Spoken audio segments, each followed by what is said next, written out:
ამერიკის შეერთებული შტატების პრეზიდენტმა ახლახან კიდევ ერთი მაშველი რგოლი გაუწოდა ისლამურ რესპუბლიკას. შაბათ-კვირას თავდასხმები გააუქმა და აი როგორ მოხდა ეს. მოგესალმებით Access of Truth-ში. მე ემილი შვედერი ვარ და მთელი გასული კვირა ვისმედით პრეზიდენტ ტრამპის მუქარებს ისლამური რეჟიმის ენერგეტიკულ ინფრასტრუქტურაზე თავდასხმის შესახებ, თითქოს ისრაელთან ერთად. აქ ისრაელში ყველანი მზად ვიყავით ისეთი დარტყმებისთვის, რომლებიც რეალურად დააზიანებდა რეჟიმის შესაძლებლობას. გაეგრძელებინა ეს ომი, რაც ზუსტად ისაა, რაც რეჟიმს სურს. მაგრამ როგორც ყოველთვის, ბოლო შესაძლო მომენტში პრეზიდენტმა ტრამპმა შეშინდა, უკან დაიხია და დარტყმები გააუქმა. გამოაცხადა, რომ თავდასხმებს აუქმებდა, რადგან პაკისტანმა და კატარმა დაარწმუნეს, რომ შეთანხმება მალე შედრებოდა. შეთანხმება, რომელიც მისი თქმით, სრულად გახსნიდა ჰორმუზის სრუტეს, რაც არ მომხდარა და ერთხელ და სამუდამოდ დაასრულებდა რეჟიმის ბირთვულ საფრთხეს, რაც ასევე არ მომხდარა. გარდა იმისა, რომ როგორც მარმოტის დღეში, დონალდ ტრამპი ზუსტად იმავე მახეში ებმება და ვერ ხვდება რა გზანილს უბზავნის რეალურად რეჟიმს, მათ არ სცემენ პატივს მის არგუმენტებს. მათ არ სცემენ პატივს გონიერებას. მათ ძალას სცემენ პატივს. შეგახსენებთ, რომ ზუსტად ამ განცხადებამდე რამდენიმე საათით ადრე იგივე რეჟიმი პირდაპირ ემუქრებოდა ისრაელის გაზის საბადოებს, რომ ფერფლად აქცევდა მათ თუ დარტყმები გაგრძელდებოდა. IRGC-სთან დაკავშირებულმა მედია საშუალებებმა უკვე გამოაკვაკნეს სამიზნეების სია, სადაც ზუსტად იყო ნაჩვენები, რომელი ენერგეტიკული ობიექტები ისრაელში, საუდის არაბეთში, ყატარში, ქუვეითში, ბაჰრეინში და არაბთა გაერთიანებულ საამიროებში შეიძლებოდა მიეღწია მათ რაკეტებს. და ამას გარდა ქუვეითის საჰაერო თავდაცვამ სულ ახლახან ჩამოაგდო ირანული დრონები, რომლებიც მათ ქვეყანას ესხოდნენ თავს. თავდასხმა, რომლის აღიარებაც რეჟიმს არც კი სურდა, რადგან ამის აღიარება დაანგრევდა იმ ისტორიას, რომელსაც თეთრ სახლს უყვებიან. თითქოს ისინი რაღაც სასწაულით მზად არიან გონივრულად მოიქცნენ. რეალობა ისაა, რომ კიდევ ერთხელ რეჟიმა და მისმა ისლამისტმა ორ პირმა, მშიშარა და კორუმპირებულმა პარტნიორებმა პაკისტანსა და კატარში შეძლეს თავი დაეძვრინათ იმ დარტყმისგან, რომლისაც რეჟიმს ძალიან ეშინოდა. და კიდევ ერთხელ, შეერთებული შტატების პრეზიდენტმა მათ ამის უფლება მისცა. განა უკვე არ დავიღალეთ ამით. ეს არც კი არის პირველი შემთხვევა ამ თვეში, როცა პრეზიდენტმა ტრამპმა ეს სისულელე ჩაიდინა და მიზეზები უბრალოდ სულ უფრო უარესდება. ივლისში მას შემდეგ, რაც 13 ღამე უწყვეტად ბომბავდნენ, ტრამპმა მოულოდნელად შეაჩერა დიდი ესკალაცია და განაცხადა, რომ რეჟიმს მოლაპარაკება სურდა. სინამდვილეში მათ არ სურდათ, მაგრამ იმავე კვირაში გავრცელდა ინფორმაცია, რომ პენტაგონი ძალიან სწრაფად ხარჯავდა თავის რაკეტსაწინააღმდეგო იარაღის მარაგს და გამოიცანით, ვის აძლევს ეს ამბავი ხელს. დიახ, ირანის ისლამურ რეჟიმს. ფეირანი კითხულობს იმავე დაზათებს, რასაც ჩვენ. როდესაც ამერიკელმა ოფიციალურმა პირებმა პრესას ზუსტად გაანდეს, რამდენად მცირე იყო ჩვენი რაკეტსაწინააღმდეგო მარაგი, ამით მათ რეჟიმს მისცეს დეტალური გეგმა, რამდენი რაკეტისა და დრონის გაშვება დაშირდებოდათ ჩვენი თავდაცვის დასამარცხებლად. მაგრამ აი ვაშინგტონში ვიღაცამ გადაწყვიტა, რომ ეს ხმამაღლა ეთქვა. ამასობაში თეთრ სახლში გამართლებები სულ იცვლება. თავიდან ამბობდნენ, რომ ეს მშვიდობისთვის იყო. შემდეგ აქსიოსმა გაავრცელა ინფორმაცია, რომ შეჩერების მიზეზი ის იყო, რომ წინა დარტყმებმა უკვე ციტატა მიაღწია მიზანს და შეანცირა ირანის შესაძლებლობა ემუქროს გემებს. ჩვენ ვიცით, რომ ეს ასე არ მოხდა. და ეხლა ამ შაბათ-კვირას მიზეზი ისაა, რომ თეირანმა ჰორმუზზე და ბირთვულ პროგრამაზე დიდ შეთანხმებას დაპირდა. ეს არის სამი სხვადასხვა გამართლება ერთ კვირაზე ნაკლებ დროში იმავე გადაწყვეტილებისთვის, რომელიც მიიღო პრეზიდენტმა ტრამპმა. ანუ უკან დახევა. ალბათ ამიტომაც შეარქვეს ტრამპს ზოგმა კრიტიკოსმა TACO, რაც ნიშნავს Trump always chickens out. ტრამპი ყოველთვის უკან იხევს. TACO. პირადად მე არ მჯერა, რომ ნამდვილი მიზეზი რაკეტების რაოდენობას უკავშირდება. ვფიქრობ, ის იმიტომ აჩერებს ყველაფერს, რომ ნამდვილად სჯერა, თუმცა არასწორად, რომ შეუძლია შეთანხმება გააფორმოს ვინმესთან რეჟიმში. მაგრამ მოდი ეს ნათლად ვთქვათ. რეჟიმში არ არსებობს არც ერთი ჯგუფი, რომელიც სერიოზულად განიხილავს საკუთარი არსებობის დათმობას. და თუნდაც არსებობდეს, გადაწყვეტილებებს ვახიდი და ირანის რევოლუციური გვარდია იღებენ. რეჟიმს უყვარს დასავლელ მოლაპარაკეებთან ზომიერი ფიგურების მითის გაყიდვა, რადგან ეს დასავლეთს იმედის საფუძველს აძლევს. პრეზიდენტი, საგარეო საქმეთა მინისტრი, უმაღლესი ლიდერი, ირანის რევოლუციური გვარდია. ისინი ყველა ერთნაირები არიან. ისინი ერთი და იმავე რეჟიმის წარმომადგენლები არიან, ერთი და იმავე მიზნით. და ეს მიზანი არასდროს ყოფილა თანაცხოვრება. თუ ტრამპს მართლა გონია, რომ აქ რაიმე შეთანხმების მიღწევა შეიძლება, მას საფუძვლიანად არ ესმის რა არის ეს რეჟიმი. შეთანხმების ძიება ჩიხია. ეს ყოველთვის ჩიხი იყო. და ყოველ ჯერზე, როცა სხვაგვარად ვიქცევით, მათ უფრო მეტ დროს ვაძლევთ. და შედეგიც ადგილზე ყოველთვის ერთნაირია. რეჟიმი აგრძელებს მმართველობას, რაც ნიშნავს კიდევ უფრო მეტ გარდაცვლილ ირანელს, რადგან ვაშინგტონის ხოქმანის ფასს ყოველთვის უბრალო ხალხი იხდის და არა ის ოფიციალური პირები, ვინც ამ გადაწყვეტილებებს იღებს. ესენი არიან ჩვეულებრივი ირანელები და ასევე ახლო აღმოსავლეთის სხვა ხალხი, რომელსაც ეს რეჟიმი კვლავ დევნის. ირანელების შემთხვევაში კი რეჟიმი განაგრძობს სიკვდილით დასჯებს. და რაც შეეხება სიკვდილით დასჯებს, ყოველ გასულ დღეს კიდევ უფრო მეტ ირანელს სიკვდილით სჯიან. ამ კვირაში 19 წლის არვინი, რომელიც იანვრის აჯანყების დროს დააკავეს, რეჟიმის სასამართლომ დამნაშავედ ცნო ღმერთის წინააღმდეგ ომში და გასულ შაბათ-კვირას მას ჩამოახშეს ჩრდილოეთ ირანის ციხეში. თინეიჯერი, რომელიც მხოლოდ პროტესტზე მისვლისთვის სიკვდილით დასაჯეს. და შემდეგ დღეს დილით კიდევ 2 ადამიანი, ომიდ ბეზადი და პურია სავათი, ფარულად სიკვდილით დასაჯეს განთიადზე. ორივე მათგანი 12 დღიანი ომის დროს დააკავეს და ისრაელისთვის ჯაშუშობაში დამნაშავედ სცნეს. არც სასამართლო პროცესი, არც საჯარო განხილვა, არც განცხადება, არაფერი. გარდა რეჟიმის სასამართლო სისტემის დადასტურებისა, რომ ისინი უკვე სიკვდილით დასაჯეს. ეს ეხლა ხდება დღეს. სანამ ამ გადაცემას ვიწერ. რამდენიმე დღით ადრე მთელმა მსოფლიო მიხილა თუ როგორ გამოიყურება ეს სიკვდილით დასჯები რეალურად, რადგან ისფაჰანში ასობით ადამიანი შეიკრიბა განთიადამდე, რათა შეეჩერებინათ 2 ახალგაზრდა მამაკაცის ჩამოხრჩობა. ორივე მათგანი სიკვდილით დასჯა მიუსაჯეს იანვრის პროტესტებში მონაწილეობისთვის ისფაჰანსა და ალი ხამენეის მოედანზე. იმ მოედნიდან გადაღებული ვიდეოების ყურება ძალიან რთულია. ბნელში მდგომი ბრბო სკანდირებს უსინდისო ირანის რევოლუციური გვარდიის ძალების მისამართით და ევედრება, რომ ეს არ მოხდეს. მაგრამ უსაფრთხოების ძალებმა ამის ნაცვლად ძალადობრივად დაშალეს პროტესტი და შემდეგ ორივე კაცი მაინც საჯაროდ ჩამოახჩეს მოედანზე. და სწორედ ეს არის ამ საჯარო სიკვდილით დასჯების მთავარი მიზანი. ეს არის თეატრი და მაყურებელი არის ყველა ირანელი, ვინც ამას ეხლა მინდა რომ გაიგოთ, ეს ყველაფერი ერთშველაფერი ერთჯერადი შემთხვევა არ არის. მხოლოდ ივლისში რეჟიმმა მინიმუმ 67 პატიმარის სიკვდილით დასაჯა. მათგან 9 იყვნენ პოლიტიკური პატიმრებიდი და სინდისის პატიმრები. და არის რაღაც, რამ რიცხვში ნამდვილად უნდა შეგაშინოთ, რადგან 67-დან მხოლოდ 8 ოფიციალურად გამოცხადდა. დანარჩენი სიკვდილით დასჯა ფარულად განხორციელდა. ოჯახისთვის არანაირი შეტყობინება, ბოლო შეხვედრაც კი არა, უბრალოდ გაქრნენ. ეხლა თეირანის პროკურატურამ კი გამოაცხადა სისხლის სამართლის დევნა ყველას მიმართ, ვინც საჯაროდ გმობს ამ სიკვდილით დასჯებს. უკვე კიდევ ათეულობით დემონსტრანტს უახლოეს მომავალში სიკვდილით დასჯა ემუქრება. ეხლა დააკავშირეთ ეს ყველაფერთან, რაც პირველ ისტორიაში განვიხილეთ, რადგან ეს სიკვდილით დასჯების ტალღა არ ხდება იმის მიუხედავად, რომ ვაშინგტონი თავს იკავებს. ეს სწორედ ამის გამო ხდება. რეპრესიები ირანში უფრო მძაფრდება და არა უმჯობესდება ყოველ ჯერზე, როცა ეს რეჟიმი ასკვნის, რომ გადარჩება. როცა დონალდ ტრამპი თავს იკავებს დათქმისგან ინიმედით, რომ შეთანხმება შედგება, რაც რა თქმა უნდა არასდროს მოხდება, როცა რეალური შედეგების მუქარა ბოლო წამს ყოველთვის იხსნება, მულები ამას არ აღიქვამენ როგორც მოწოდება ზომიერებისკენ.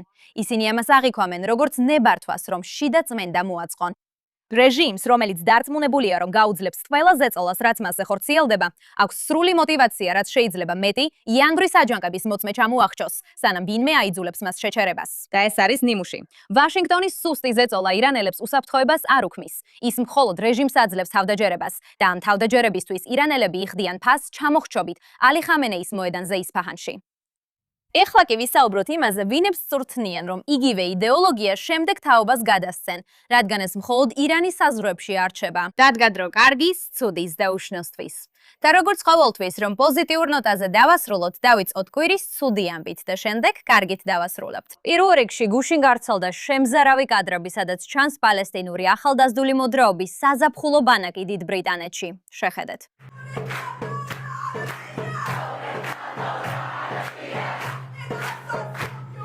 თარგმანი ასე რომ სავარაუდოდ ეს ბრიტანელი ბავშვები საზაფხულო ბანაკში აკეზებენ, რომ ასკანდირონ. ჩვენ დავანადგურეთ სიონიზმს და ახალდაზრდებო, აღდდით, ჩვენი რევოლუცია არაბული რევოლუციაა. მართლა. ეხლა ყველაზე გიჟური ნაწილი აქ ისაა, რომ ეს არ არის რაიმე მარგინალური შემთხვევითი მოვლენა.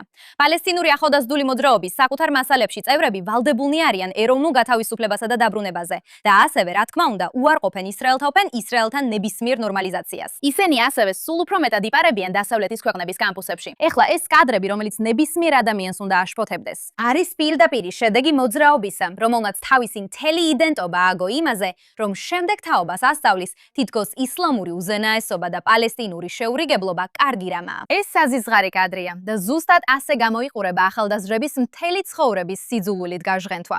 და ეს ხდება სწორედ ახლა ბრიტანეთში, ინგლისურ ენაზე. და რადგან ინგლისზე ვსაუბრობთ, გადავიდეთ ოქსფორდში, რადგან ეს ნამდვილად განსაკუთრებულია. ივნისში იმ ღამეს, სანამ იქ თავად ვიკამათებდი, ოქსფორდის კავშირმა გამართა დებატები თემაზე. მართალია თუ არა დასავლეთი, რომ ეჩვეს თვალით უყურებს ისლამს. Tommy Robinsoni, Lawrence Spokesy და Jonathan Sachar-Dodi ამ პოზიციის ასარგებლად წამოდიოდნენ. მოწინააღმდეგე მხარეს ვიხილეთ ოქსფორდის სტუდენტი აიშა ხანაზიზი, რომელიც წამოდგა და ფაქტობრივად ტომი რობინსონს დაემუქრა. თქვა, რომ გულუხმა პრეზიდენტმა, მუსლიმმა პრეზიდენტმა არვა ალ-რაისმა უზრუნველყო მისი უსაფრთხოება.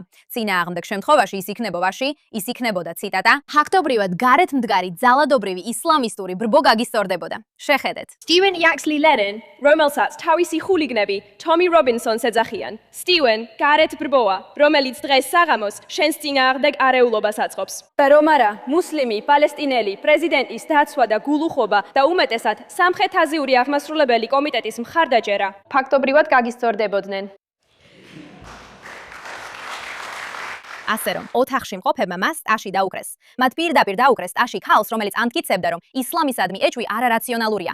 იმავდროულად ის სტუმარს ეუბნებოდა, რომ უსაფრთხოების გარეშე მას გაუსწორდებოდნენ, რადგან ის ისლამს აკრიტიკებს. მას არც კი სჭირდებოდა რობინსონი, რომ თავისი აზრი დაეცვა, რადგან მას უბრალოდ კამერაზე ყოფნა სჭირდებოდა და უცნაურად მიიღო ტაშიც ამისთვის. რა თქმა უნდა, წინადადება მაინც ვერ გაიმარჯვა. 47-ის წინააღმდეგ 41-ით ოქსფორდის კავშირი. მაგრამ ვის აინტერესებს ხმა? მან პირდაპირ დაამტკიცა, რომ თავად იყო არასწორი. უნდა ვთქვა, რომ წინადადების მხარემ შესანიშნავად იმუშავა და ოქსფორდის კავშირმა პირდაპირ 6 კვირის განმავლობაში უარი თქვა ვიდეოს გამოქვეყნებაზე, სანამ ჯონათანმა თავისი ვერსია არ ატვირთა. ეს იყო ის, რისი დამალვაც სურდათ. აქ უკვე პირადული ხდება, რადგან როგორც თქვი, ზუსტად მეორე ღამეს იმავე კავშირში ვიმსჯელე თემაზე, რომ ისრაელს არასდროს სურდა ნამდვილი მშვიდობა პალესტინასთან. იმ ღამეს პირადი დაცვის თანხლებას ზამჭირდა, რადგან მუქარები მივიღე. ისევ იგივე სავსე დარბაზი დამხვდა, იგივე სცენარი. და ისევ არვაელ რაისი, კავშირის პრეზიდენტი, რომელიც ამტკიცებდა, რომ ისრაელს არასდროს სურდა მშვიდობა. თუმცა ჩემი დებატი ჯერ კიდევ არ გამოჩენილა. სასაცილო არა? მაინტერესებს, რას ცდილობენ დამალონ. როგორც არ უნდა იყოს, ამაზე აუცილებლად უფრო მეც ვიტყვი, როცა ბოლოს და ბოლოს ატვირთავენ, მაგრამ რაღაც მკარ ნახობს, რომ არ ჩქარობენ. ეხლა კი გადავიდეთ კარგ ამბავზე. ბოლო, მაგრამ ნამდვილად არანაკლებ მნიშვნელოვანზე. ესეც ოქსფორდის კავშირის დებატიდანაა. ეხლა ვფიქრობ, რომ იმ ღამის საუკეთესო მომენტი ოქსფორდში ლოურენს ფოქსისგან იყო და ნამდვილად ღირს, რომ ნელა და ყურადღებით დავაკვირდეთ. მოდით ეს პირდაპირ ვთქვათ, კარგი? ბრიტანელი მუსლიმების 78% მიიჩნევს, რომ არც ერთმა გამოცემამ არ უნდა გამოაქვეყნოს მუჰამედის სურათები. დასავლეთმა უნდა გაუწიოს ყველაზე ძლიერი წინააღმდეგობა ისლამს მხოლოდ სიტყვის თავისუფლების საფუძველზე. ასე რომ, აი ეს კარიკატურა ხო ასეა და დროა. ვაჩვენო, რომ არ დავემორჩილები. არ დავემორჩილები შორეული ადგილების რელიგიურ კანონებს. ეხლა ჩემმა ცოლმა თროვა არ მეჩვენებინა ეს, რადგან ეშინოდა, რომ ჩემს ოჯახში ამას შედეგები მოჰყვებოდა, მაგრამ მე უთხარი, რომ თუ ამას არ გავაკეთებდი, უკვე დამორჩილდებოდი ისლამს. ასე რომ, აქ ვართ. განა, ეს არ არის საკმარისი. განა საკმარისი არ არის, რომ იმ გუნდის ნახევარი, ვინც ამ დებატებზე მოგიწვიათ, მუსლიმი ხალები იყვნენ, რომლებსაც სურდათ მოესმინათ თქვენი აზრი და არგუმენტები. განა საკმარისი არ არის, რომ მე, როგორც მუსლიმი პრეზიდენტი, მოგიწვიეთ ამ დარბაზში, რათა წარმოადგინოთ თქვენი არგუმენტები. განა, ეს არ არის საკმარისი დასაბუთება და მტკიცებულება იმისთვის, რომ დაიჯეროთ. ჩვენ ნამდვილად გვჯერა სიტყვის თავისუფლების. მე ვერ გავხდებოდი სიტყვის თავისუფლების საზოგადოების პრეზიდენტი, რომ არა ეს. მადლობთ, ლორდო. შეიძლება. დიდი მადლობა. შეიძლება დავასრულო ბოდიშით. რადგან პროცედურული საკითხი დაისვა, შემდეგ მომდევნო წარმომადგენელს მოусმენ. დიდი ხანია რაც ამ დარბაზში არ ყოფილვარ და წესები ზეპირად აღარ მასწავს. თემთა პალატაში და ჩვენ თემთა პალატას ubadzავთ. რეკვიზიტების გამოყენება აკრძალულია.